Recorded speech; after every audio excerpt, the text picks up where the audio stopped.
Salut tout le monde, c'est Baptiste de la chaîne Dr Comics, j'espère que vous allez bien.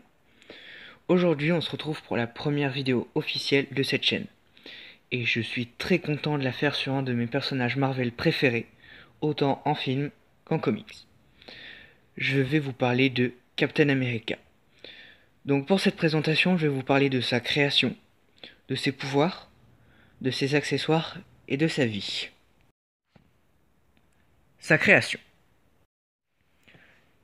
Captain America a été créé en décembre 1940, pendant la Seconde Guerre mondiale, par Jack Kirby et Joe Simon. Il a fait partie de la propagande américaine contre le nazisme. Sur sa première couverture, le héros étoilé met un coup de poing parfait à Adolf Hitler. Son premier comics est par contre sorti en France en mars 1941. Ses pouvoirs.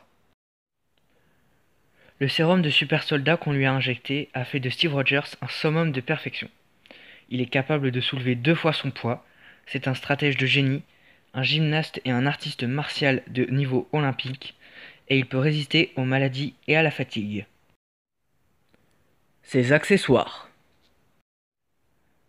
Captain America a sûrement l'une des armes les plus iconiques de l'univers Marvel. Je parle bien sûr de son bouclier étoilé aux couleurs de l'Amérique. Il est issu d'un accident métallurgique avec du vibranium, métal très précieux et résistant, qui vient du Wakanda, la patrie du Black Panther. Il lui sert autant de protection que d'armes quand il le lance. Il utilise aussi une moto améliorée et armée. Sa vie.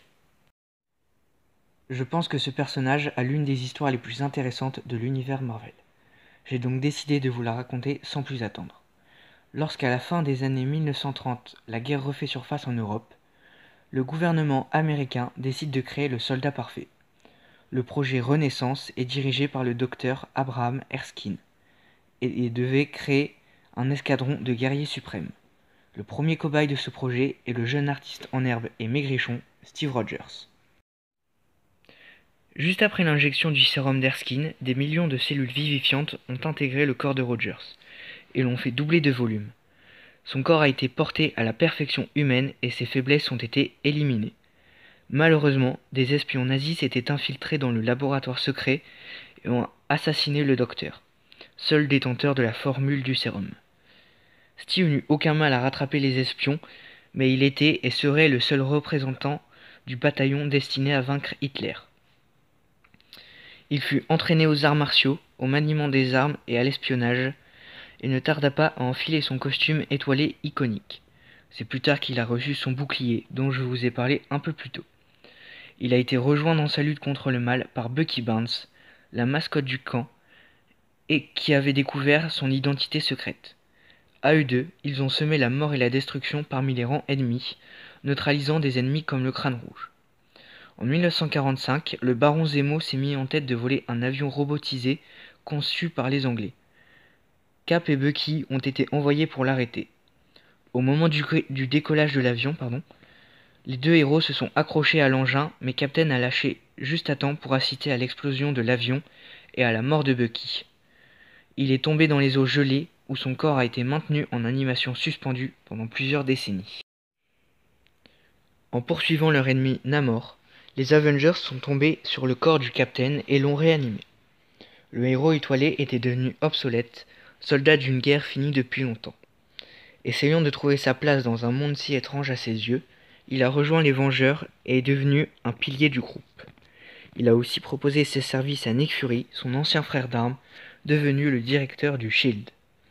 C'est d'ailleurs au cours d'une de ses missions pour l'organisation qu'il a rencontré Sharon Carter, de qui il tombe amoureux.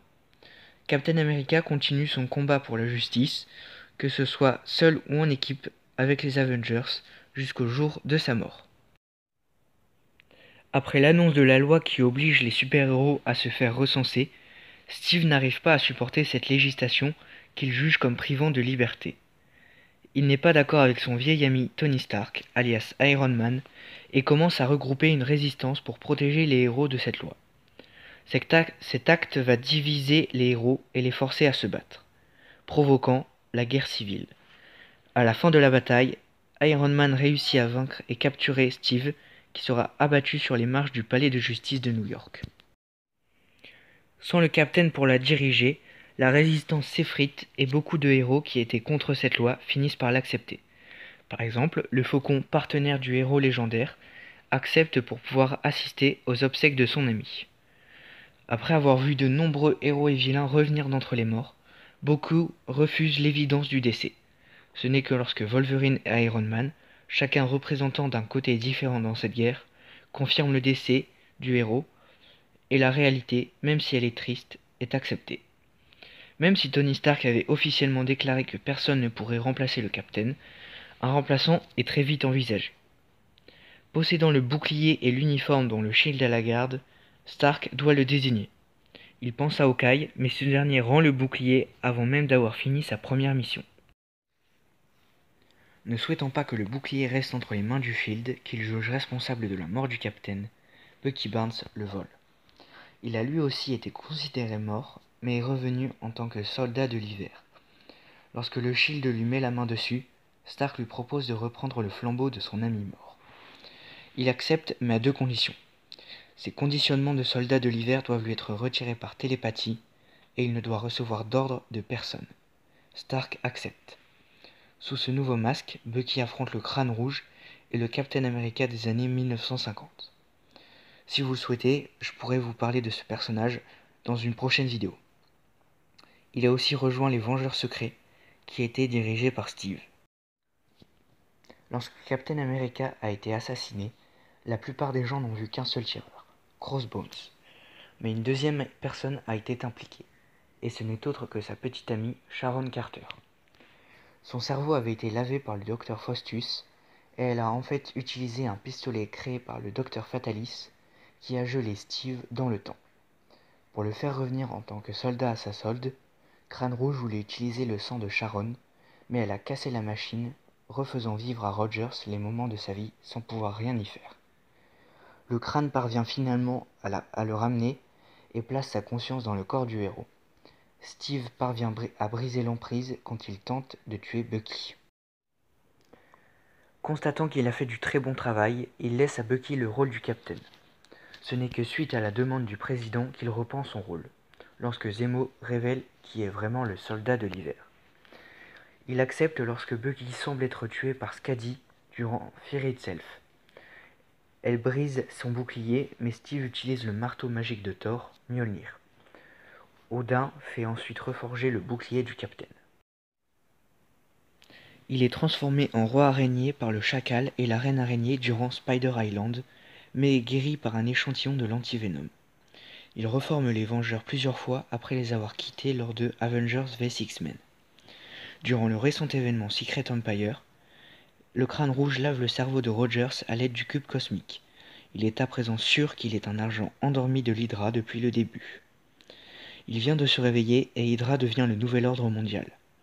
Les autres héros s'allient pour faire retrouver la mémoire à Captain America et faire tomber le nouvel ordre. Mais comme j'ai pas encore lu cette histoire, je me suis arrêté là dans les résumés pour éviter d'être spoilé. Je n'ai pas lu beaucoup de comics Captain America, donc je ne peux pas vraiment vous donner de conseils de lecture, mais je sais qu'une nouvelle série est sortie dans les magazines Fresh Start Avengers.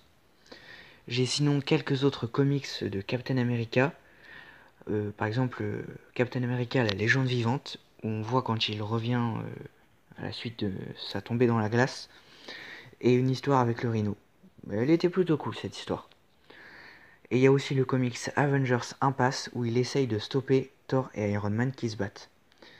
Iron Man a d'ailleurs une armure assez puissante pour absorber la puissance de Mjolnir. Voilà. Voilà, cette vidéo est finie et je suis très contente de vous l'avoir fait. J'espère qu'elle vous plaira aussi. A bientôt, c'était le Dr Comics.